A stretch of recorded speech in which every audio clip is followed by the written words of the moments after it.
Okay, hello everybody. Very glad to be here, and all the way from Sweden. It's not that far, but it's a little bit north. So we will just start off with our name here, I think. It's a very long name, as you can see, the Swedish Public Employment Service. And you really almost got it right, Arbetsförmedlingen in Swedish. But we will do it easy for the presentation. We will just call it the agency. So everyone can follow, and it's also easier for us. So we start off with a short presentation. My name is Stig Martinsson. My role at the agency is being head of digital decisions and case management, which actually means that I'm running the teams who's responsible for our low-code platform, which is Pega mainly, and also most of the teams who are also developing applications on that platform. And it's a really exciting journey, I can tell you that. We've been engaged in this journey for almost 4 years now, and we started off with nothing. So it's been quite complex for us. It's been a lot of challenges on the way, but I must also say a lot of rewards, and we will come to that. So it's also been a very rewarding journey. And we're not doing this ourselves. I mean, we have a very good and talented team at Arbetsförmedlingen who's doing this, but we're also doing this in a tight partnership and cooperation with Helena and your team at Capgemini, and also with Pega. So that really, really helps, having that tight, good relationships.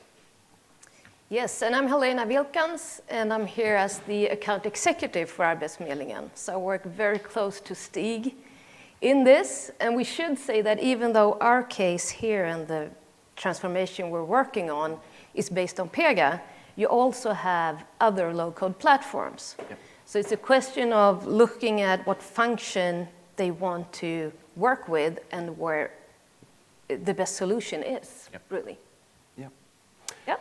So let's dive into the background and the challenge and the solution. So we turn the time back a little bit to January 2019, a very special time in Sweden. It was kind of messy, the political situation. We had just left an election during the fall, which ended up in a huge compromise. You know, when one block of the parties doesn't get a majority, all the parties have to work together. A lot of compromises will follow. But one of these compromises was actually to reform the agency, because that was a very crucial thing to do for some of the parties. So the parties went through with this. And that actually meant that the fundings were cut quite heavily, so less money, which resulted in a cutback of around 3,500 caseworkers. It's quite a lot. And also closing down our local offices by more than half. And we can say that the agency went through with this transformation. We ended up, I think, around 2,500 caseworkers leaving the company. And we went all the way with closing all these offices. So the agency had started a transformation journey a little bit before, but when this happened, of course, you need to put in the next gear. So this totally accelerated this journey for us. And I can fairly say this is one of the largest digital transformations in the Swedish public sector, for sure.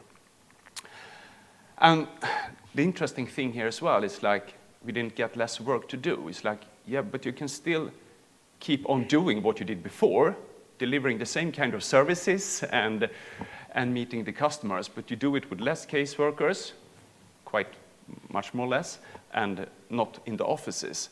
So you need to come up with a new business logic for this. So you can imagine sitting in the board meeting room with all these managers, and all of a sudden, everyone is looking at the IT manager. It's like, okay, you can solve this, right?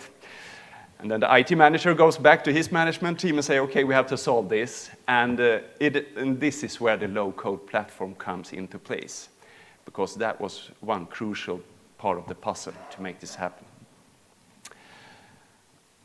I will explain a little about the transformation journey that we have at the agency. what it's all about is actually these two icons in the middle. I will explain them. The first one, it says from my client to the client's cases.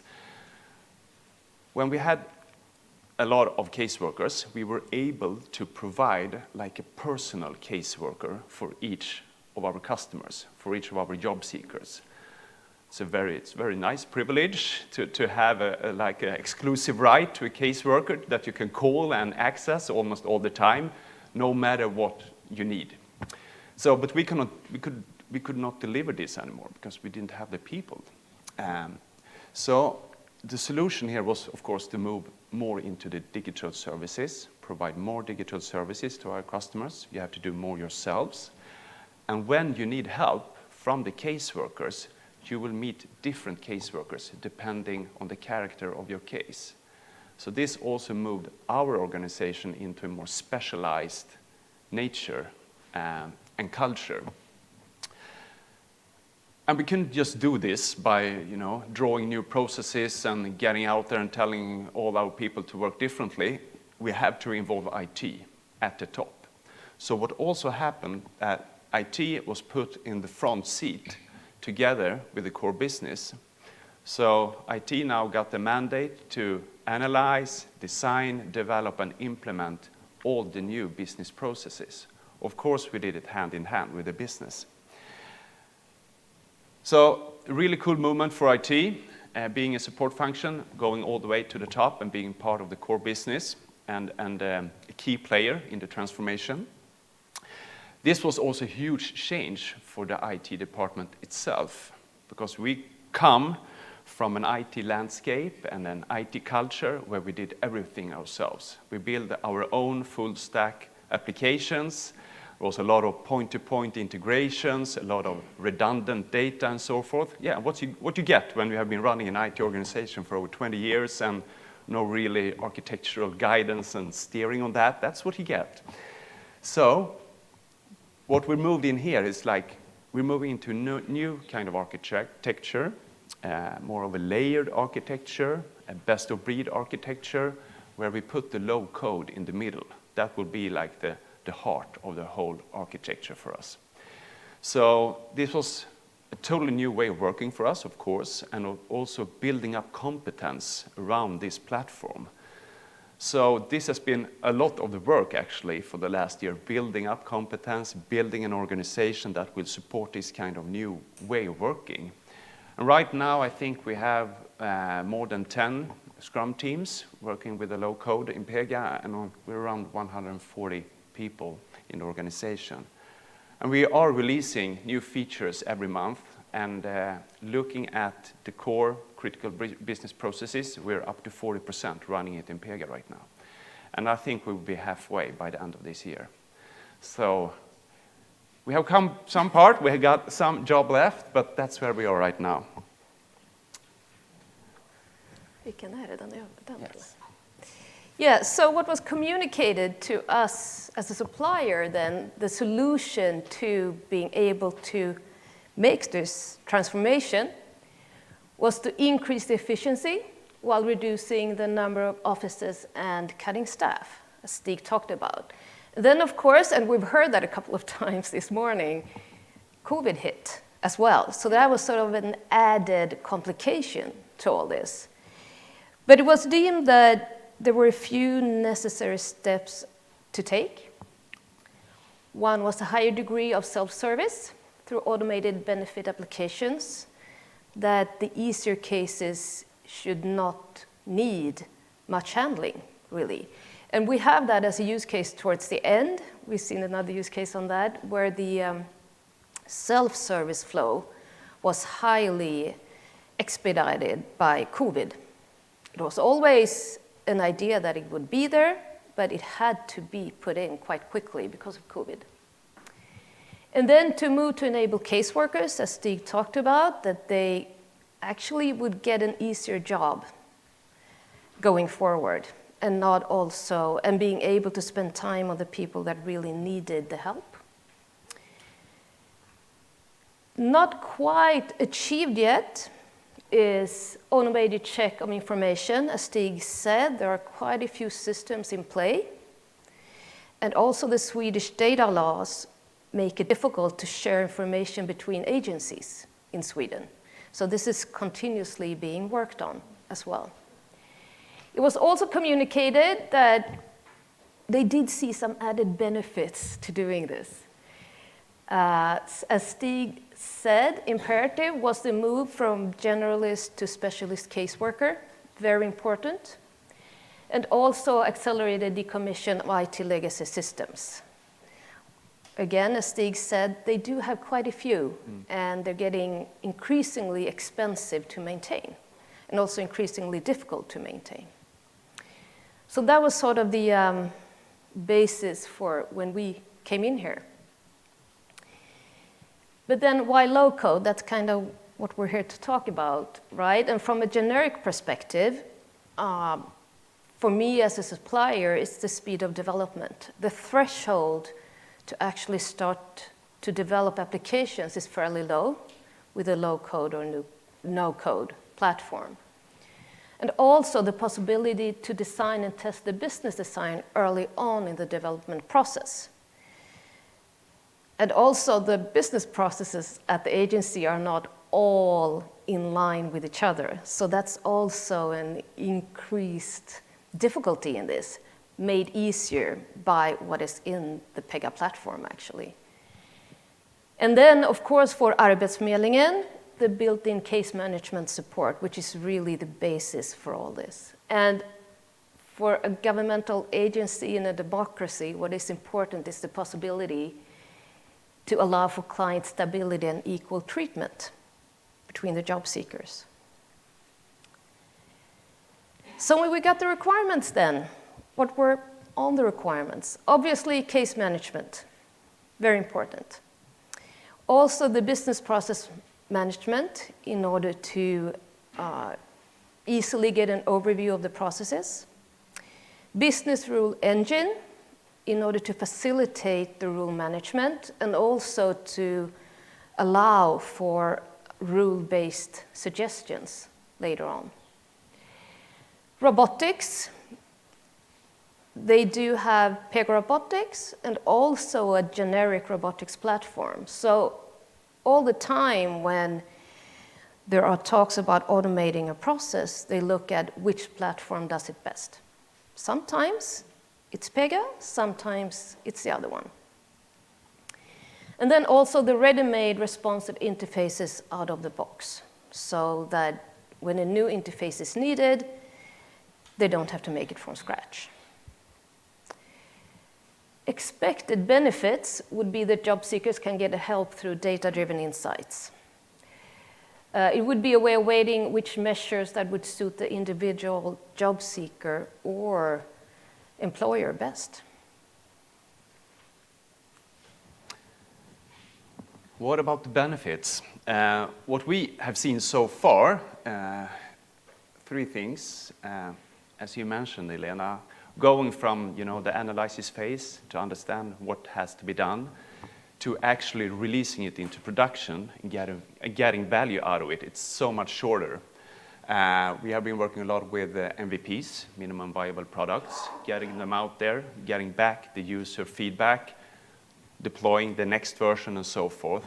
This has been a faster process for us internally. I think it's also easier for us to establish a reuse architecture. I mean, it comes with the products of low code. You're building the business rules. You're supposed to reuse as many business rules as you can. And so you get at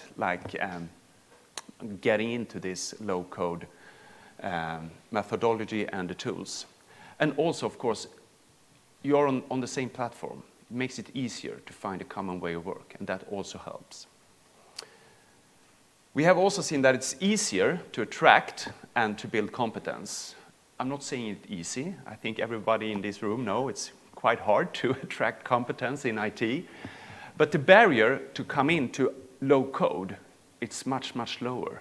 I mean, you don't have to be an experienced programmer to start. So this has really helped us building the competence internally.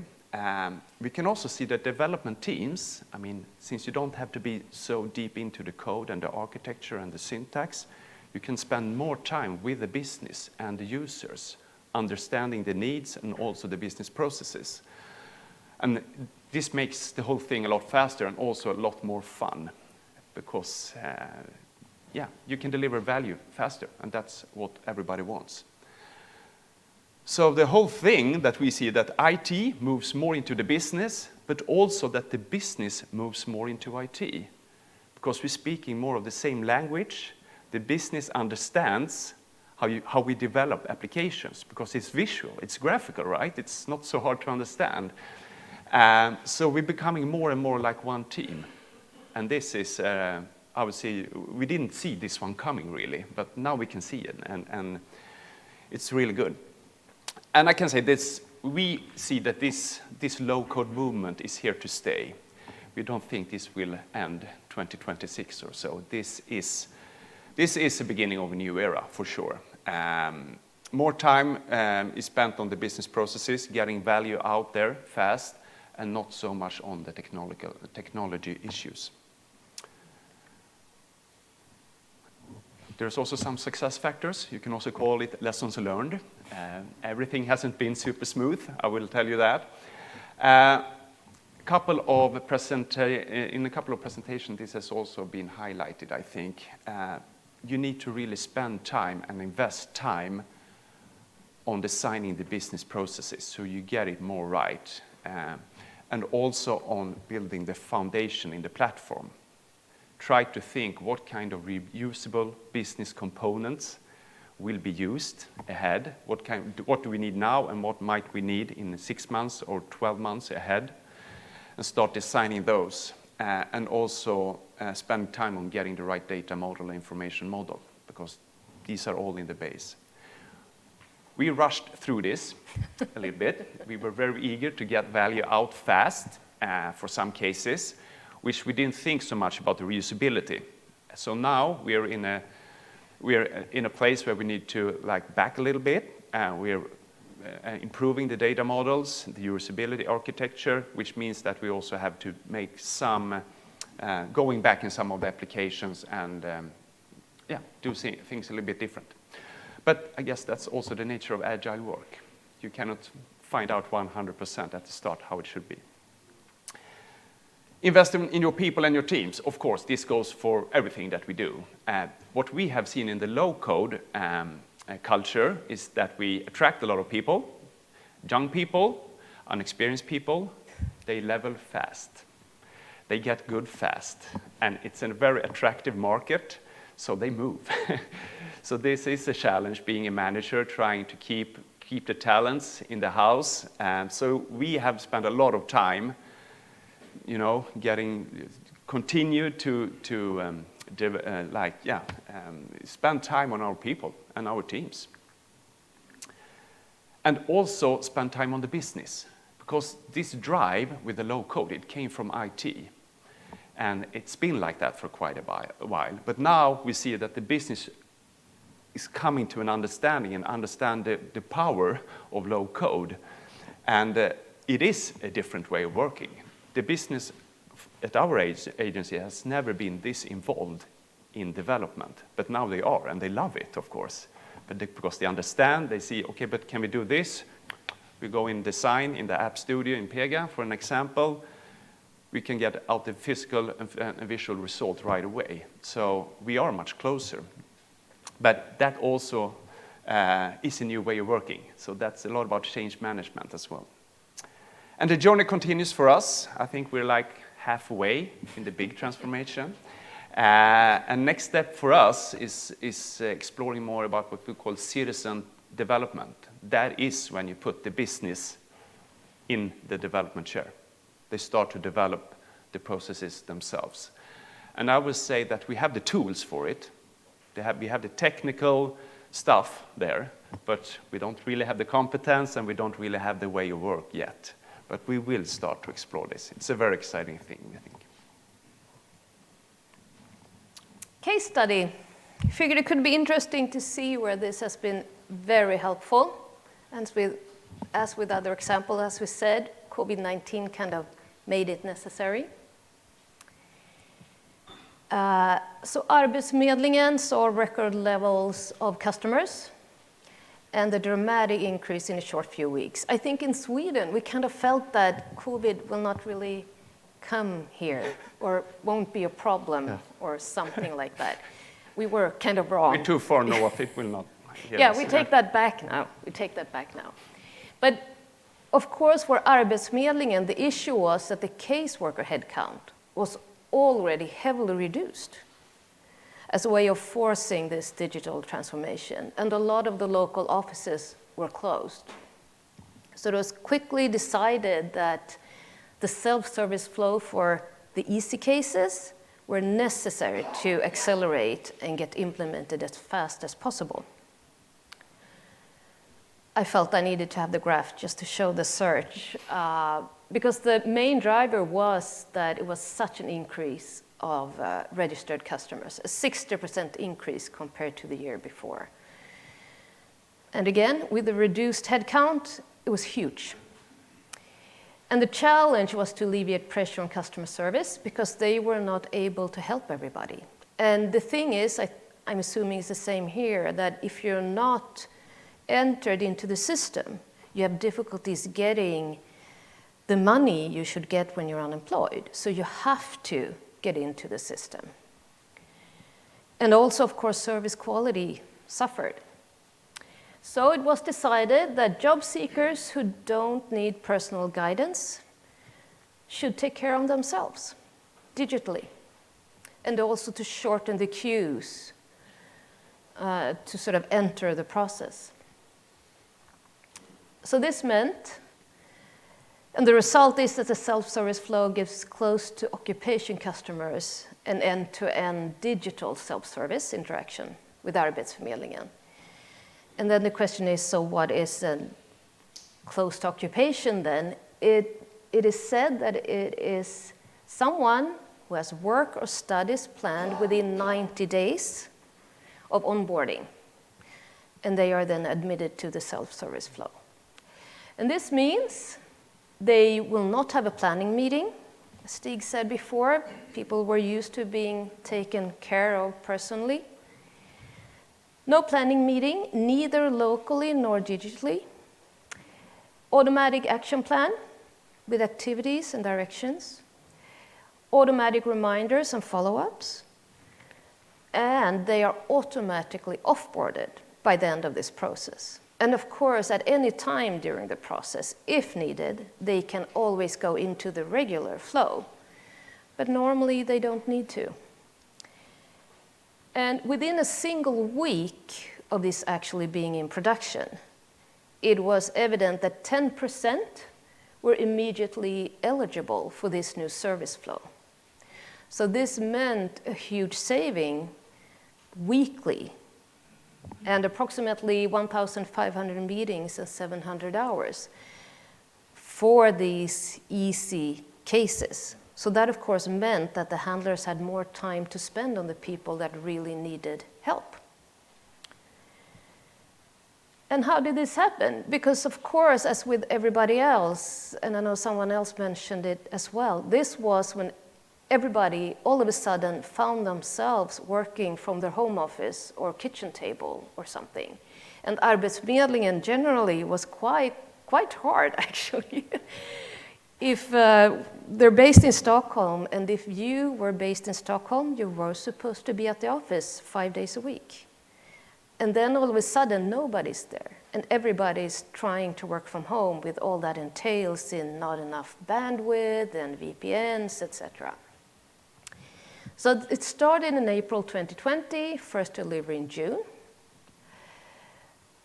There were hand-picked team members that were committed 100% from all systems and products included. And this was not an easy task. That was really tough because these were senior people already on other prioritized deliveries. But it was deemed necessary that this will not be feasible unless we do this. Also, clear process flows as input. 2 main processes, people only having received notice, and people that were actually unemployed. So this entailed the entire end-to-end process for these people. And this was also a change a bit in how it has been, because end-to-end processes are tricky. So a lot of the implementation up to this had been in silos where people would get in and go between systems. But this was deemed that it had to be orchestrated by Pega in this case, by this platform.